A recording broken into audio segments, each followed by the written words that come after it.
Hi everyone, this is Matt from tracyandmatt.co.uk and from unboxings.com, and here I am looking at the Google Nexus S, manufactured by Samsung, and here in the UK up until today it wasn't exclusive at the Carphone warehouse, but now you can get it, well, good retailers.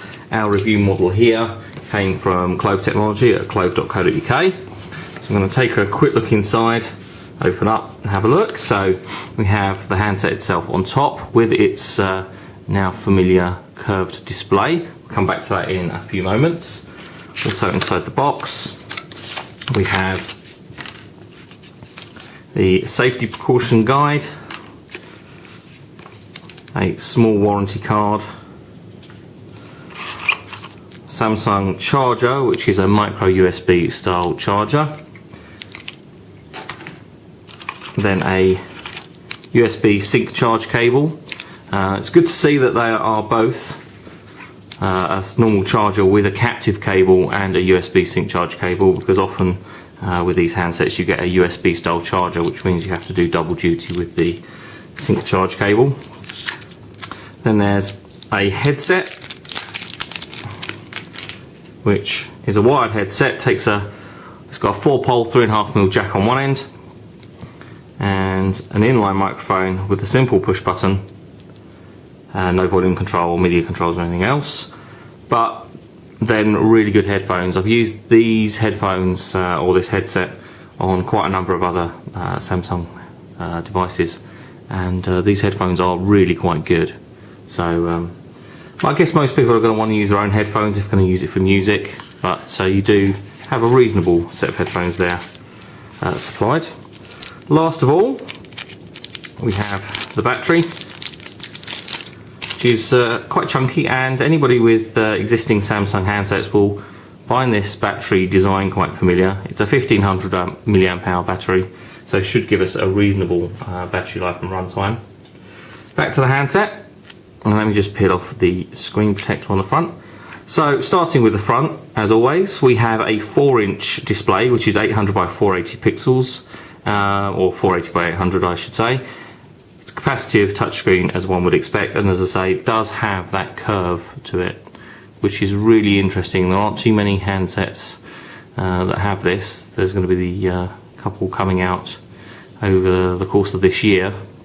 Well, it's probably the first to have that. Have a forward-facing VGA camera, which we can use for sort of video conferencing and that sort of stuff. And taking a look around the handset, on the left-hand side we have an up and down volume control. Just tips up and down to control the volume. On the bottom, a micro USB connector for sync and charge. Small hole next to that is the microphone, and then the headphone socket next to that for plugging in the headphone or the headset that we have, which is standard 3.5mm, so you can use any old headphones. On the right hand side we only have a power button. There's no dedicated camera button on the right hand side, and really nothing to see on the top. On the back, again, let me just peel off the cover there. On the back we have a 5-megapixel autofocus camera with LED flash, small grille there which is the loudspeaker, and a more interesting back design, sort of with this sort of spotty effect. I don't know if that really is coming out on the camera there. Obviously emblazoned with Google and also Samsung on the back. Google very much putting their name to this handset. Back cover pops off like so. Reveals a fairly large cavity for the battery, because it is quite a thick battery and quite weighty. The handset itself is quite light. We'll talk about that in a second. We have the space here for the for the SIM card, and where's this micro SD card go? Take the battery back out. Interestingly, we don't seem to have space for micro SD. Is there no memory card? Doesn't look like it. So let's pop that back in. No memory card support by the looks of it. Not something I had picked up on until just now. So let's just pop that back on, back cover back on. Very plastic. That is my only criticism of this and various other Samsung handsets that we've looked at, such as the Galaxy S. I found them very plastic. Makes them quite lightweight and feel not particularly well made. They feel a little bit creaky, as you can probably hear there. It's a little bit creaky. I'm sure it's fine. It feels quite light. Actual weight is 129 grams, which is pretty exceptional, really, I suppose, for a 4-inch display device. The front is very clean, quite black. The whole handset, in fact, is quite black. There aren't any sort of accents around it. Proximity and ambient light sensors on the front.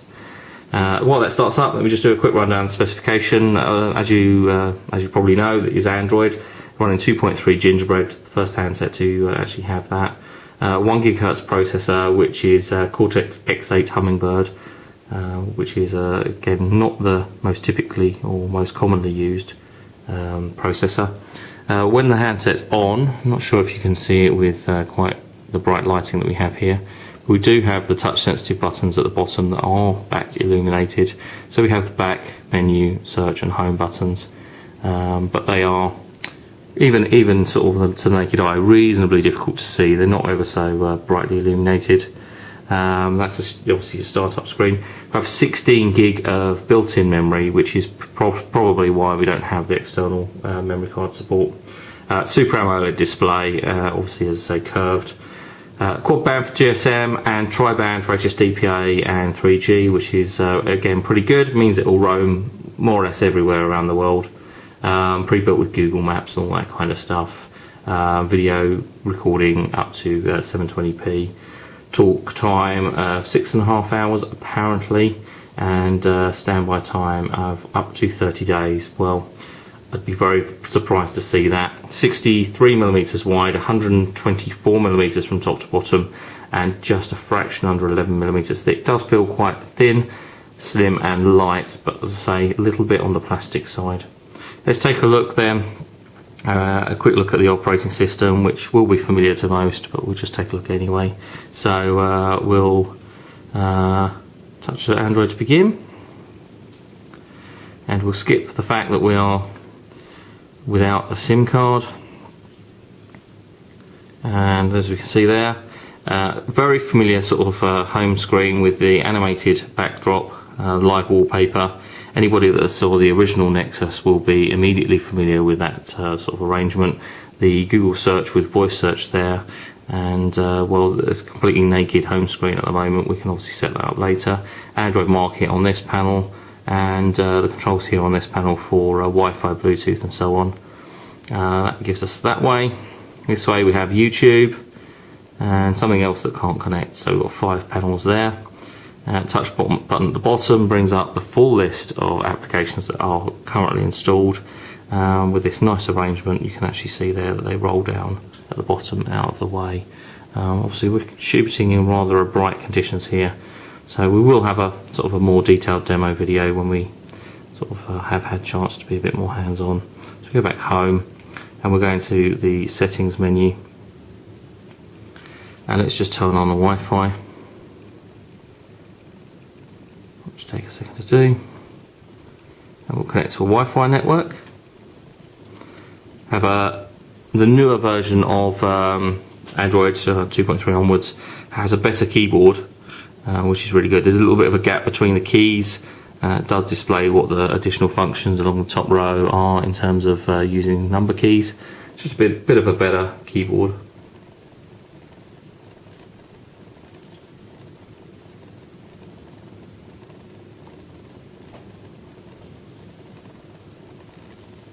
And let's just connect to a Wi-Fi network containing an IP address. We are now connected, so that's pretty cool. That took only a fraction of a second. The reception seems quite good actually. I mean, I've only got sort of a 1 bar up the top there for the Wi-Fi, but let me tell you that's kind of unusual. There's already asked me about a system update being ready to install. I'll install that later. Obviously I want to show you a few of the other things on here. So that's the Google homepage, and let's go over to our site. Keyboard feels really quite nice actually. There we go, tracymac.co.uk. Display is fantastic, although extremely shiny and glossy. I do like the glossy displays anyway, but I think the curvature of the display means that you notice how shiny it is that bit more With a completely flat display, it's normally possible to just angle the device slightly so that you just avoid the glare and the reflection, but the fact that it has got that curved display just makes it a little bit more difficult to do so, because obviously there are multiple angles at which you're getting reflection from it. Obviously you can see there the G sensor coming into effect so that we can look through landscape mode, and we have 2-finger zooming and double tapping to zoom in particular areas as well, which is fine. So that works very well, and with the colourful imagery that we have on there, the AMOLED, Super AMOLED display really coming into its own, so it's pretty damn good. If we pop back home, let's just retry YouTube. There we go, and that's picked up, that widget there has picked up YouTube and the weather here on this side. And if I go into the main menu down the bottom, we have YouTube, and we'll just pick up a YouTube video. We'll do a quick search for my channel name. Made a typo, there we go. EOD. There we go, we have a number of unboxing videos there, so let's just grab one, any old one for now. And there we go, plays in place. I'll return the display. Does the full screen HQ. Hi, this is Matt from tracyandmatt.co.uk and from unboxings.com. That's pretty cool. And it's a decent implementation of the YouTube app with information, related videos underneath, descriptions and everything else, and then we can just play it small at the top there, so that's pretty decent. There we go. And we're back to Google, and we go back home. So what else we've got installed in here? It's pretty standard stuff really. Google Earth, email, gallery, Gmail, Google Latitude and Google Search, Google Maps. Let's see how quickly that picks up a GPS signal. There we do. It's instant. I mean, obviously it's picked that up already. Fantastic. So very quick and pretty damn good again, because I am indoors, so it's not bad to see that that's actually picked that up. So that's a very quick look at the Google Nexus S. We'll have a full review for you over the next couple of weeks, and some more demo videos. Obviously we'll kill all the lights, and so that you can see a little bit more sort of detail of that. Interestingly, the touchscreen here has what they call a fingerprint resistant coating. If anything, I think it's worse rather than better.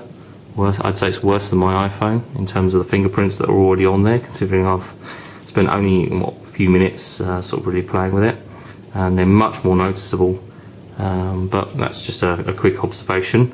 So full review over the next couple of weeks. In the meantime, if you want to follow us on Twitter, it's twitter.com/tracyandmatt or on facebook.com/tracyandmatt.co.uk. We're back soon with some more videos and reviews, but for now, thanks for watching.